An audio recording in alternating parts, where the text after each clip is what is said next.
He began talking about, with a reference to how the church had used Scripture to justify positions that we now find to be ludicrously wrong in support of slavery, against women in the clergy, against divorce at all or in the clergy. And these are issues that some people do still have difficulty with, particularly divorce in the clergy, and some denominations and individuals within our own still have issues with women in the clergy and women in positions of leadership.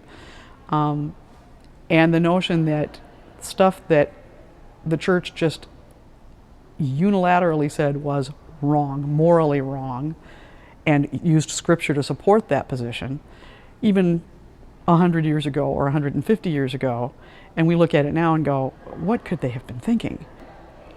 Could that same process not apply to what seems now an intractable issue? Sexual orientation is like handedness. Some people are right-handed, some people are left-handed. A few are genuinely ambidextrous, but regardless, the way one is endures.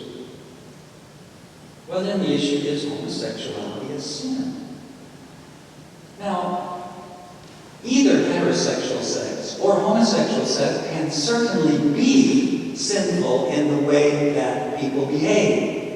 Because it's not a question of what you are and to whom you are affectionately oriented. It is a question of the context and the motivation and the mutuality.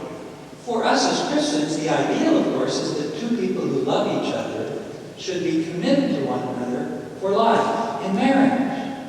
But think of it, if we deny people who are gay and lesbian the right to marry, and then turn around and criticize them for having sex outside of marriage, that strikes me as, hypocritical, to say the least. The most comprehensive review of literature on sexual orientation, then a guy named David Myers, who's a respected evangelical Christian and a professor of social psychology, says sexual orientation appears not to be a choice. Based on all the available evidence, Myers says most psychologists view sexual orientation as neither willfully chosen nor willfully changed. I'm 75 years old, and I want to go to church and enjoy it. I just don't want to be torn apart by this anymore. And I was raised a Baptist, and I've been a Methodist. I could not be a good Methodist because they started this same nonsense. And I've determined that I can't be a good Presbyterian. If I can't be a good Presbyterian, I don't want to be a member. I just can't possibly put my money into an organization that does things that I don't believe in. Because of this splitting of the church and everything, I've started looking for a church that I can feel more comfortable in, and I've found it, and I'm going to go there. This is probably my last time I'll be here.